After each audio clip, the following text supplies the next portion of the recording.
Hello, bachcho. Let's read the question. So the question says, an experiment succeeds twice as often as it fails. Find the probability that in the next 6 trials there will be at least 4 successes. So आइए बच्चों इसका की concept लिख लेते हैं. की concept. तो बच्चों देखिए यहाँ पे हम लोग यूज करेंगे प्रोबेबिलिटी डिस्ट्रीब्यूशन का. Probability distribution which is given by, say, p of x is equal to r, it is equal to n c r multiplied by p to the power r multiplied by q to the power n minus r, where n is the number of trials, p is the success and q is the failure.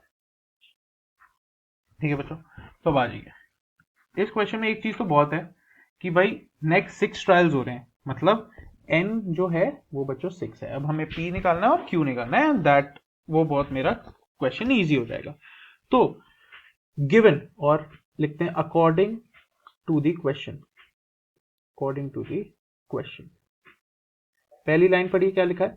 N experiment succeeds twice as at often fails, मतलब p is equal to 2q. ये condition दे रखी है, ठीक है.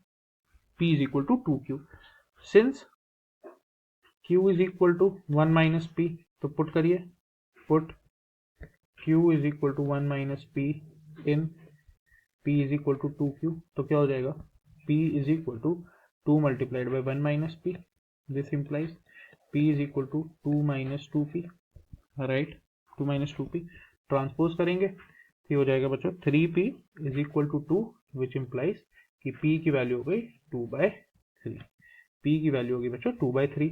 Now as q is equal to 1 minus p, तो ये हो जाएगा क्या 1 minus 2/3, which is nothing but 1/3. 1/3. q की वैल्यू भी मुझे पता चल गई, n पता चल गया, p पता चल गया, q पता चल गया. पर इसमें क्या क्वेश्चन में है कि प्रोबेबिलिटी उसकी निकालनी है कि एटलीस्ट मतलब 4 या उससे ज्यादा सक्सेसेस हो.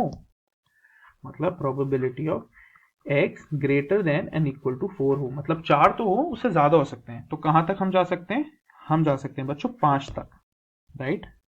मतलब हमें probability of x is equal to 4 चाहिए, plus probability of x is equal to 5 चाहिए, plus probability of x is equal to 6 चाहिए. क्योंकि 6 ही हम ट्रायल्स हैं, 6 ट्रायल्स हैं, तो 6 से आगे हम नहीं बढ़ सकते. तो probability of x is equal to 4 दीजिए. Probability of x is equal to 4 क्या हो जाएगा यहाँ पे देखिए, या फिर सबका एक साथ ही हम लिख देते हैं, ऐड कर देते हैं, तो that will be very quick. यहाँ पे आ जाइए देखिए ये क्या हो जाएगा. r की जगह 4 है बस इसमें, तो NCR, so 6c4 multiplied by p to the power r. तो p कितना था हमारा 2/3 to the power r multiplied by q to the power n minus r. q to the power 6 minus 4 2, plus फिर यही चीज 6c5 multiplied by 2/3 to the power 5 multiplied by 1/3 to the power 6 minus 5 1, plus again 6c6, और ये क्या हो गया बच्चों 2/3 to the power 6, और वहां पे तो 0 हो गया तो हम वो लिखेंगे नहीं, that will not make any sense.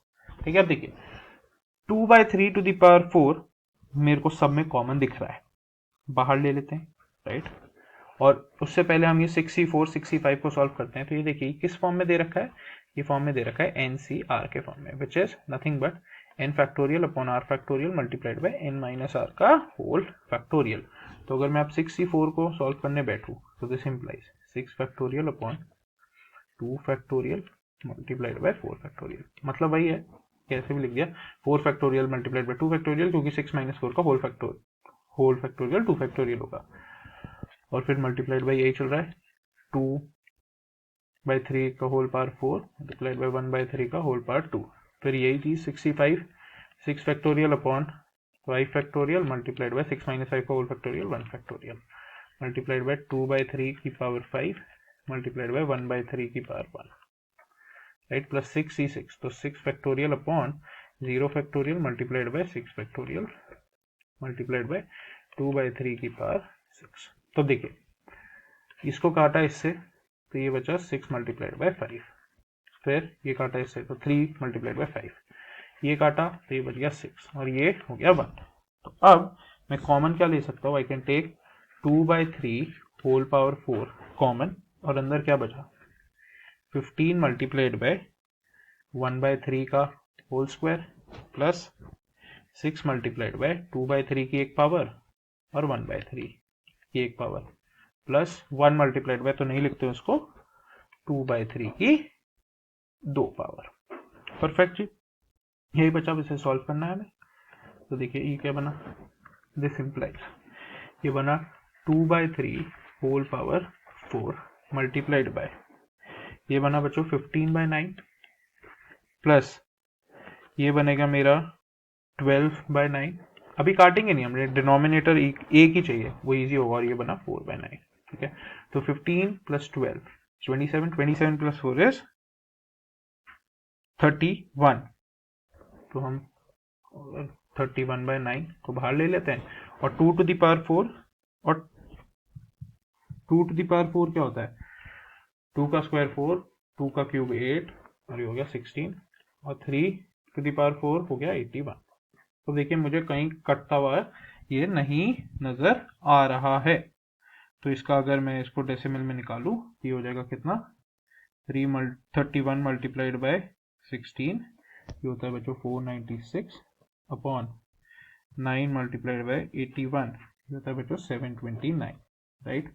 तो अगर मैं इसको और सॉल्व करने जाऊँ, 496 divided by 729, that is equal to 0.680. So the final answer is 0.680. I hope you understood it well. Best of luck.